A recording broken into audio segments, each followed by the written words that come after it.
پیارے بچوں، السلام علیکم۔ میں امید کرتا ہوں آپ خیریت سے ہوں گے۔ Date 8/7/2021، class 6، subject Urdu. بچوں، ہم نے سبق پڑھ رہے ہیں۔ کون سا سبق؟ صحت اور صفائی۔ وہ ہم نے یہاں تک پڑھا ہے، یہاں سے آگے آج ہم شروع کریں گے۔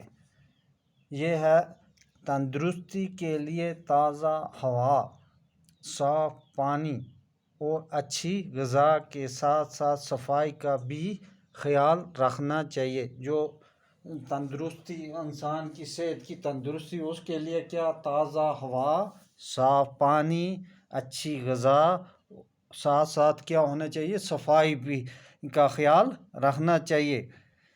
گندگی سے طرح طرح کے جراثیم پیدا ہوتے ہیں۔ جہاں گندگی ہوگی وہاں کیا ہوتے ہیں؟ طرح طرح کے جراثیم پیدا ہوتے ہیں۔ مکھیوں اور مچھروں کو تو ہم سب دیکھتے ہیں۔ مکھیاں جو ہوتی ہیں، مچھر، وہ ہمیں آنکھوں سے دیکھتے ہیں، نظر آتے ہیں، سب دیکھتے ہیں۔ اور یہ بھی جانتے ہیں کہ جہاں زیادہ گندگی ہوتی ہے،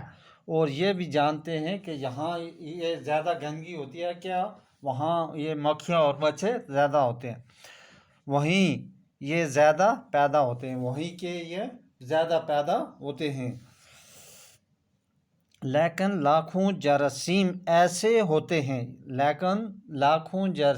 ایسے ہوتے ہیں جنہیں ہم اپنی آنکھوں سے نہیں دیکھ سکتے۔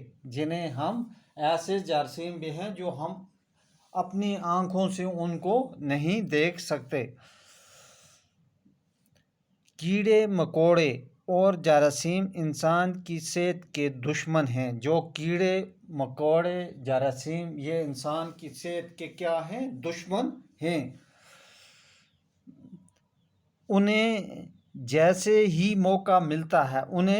جیسے ہی موقع ملتا ہے ہمارے جسم پر حملہ آور ہو جاتے ہیں۔ انہیں جراثیم ہو گئے یا کیڑے مکوڑے، انہیں جیسے بھی موقع ملتا وہ ہمارے جسم پر کیا ہوتے ہیں؟ حملہ آور ہو جاتے ہیں، اور ان سے مختلف بیماریاں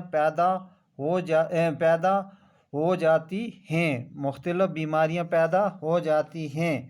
بیماریوں سے محفوظ رہنے کے لیے لباس، بستر اور آس پاس کی صفائی کے ساتھ ساتھ جسم کی صفائی بھی ضروری ہے۔ بیماریوں سے محفوظ رہنے کے لیے لباس بھی کیا ہونا چاہیے؟ صاف۔ بستر بھی کیا ہونا چاہیے؟ صاف۔ آس پاس بھی کیا ہونا چاہیے؟ صاف۔ گھر بھی کیا ہونا چاہیے؟ صاف۔ اور جسم کی صفائی بھی کیا ہے؟ اس کے لیے ضروری ہے۔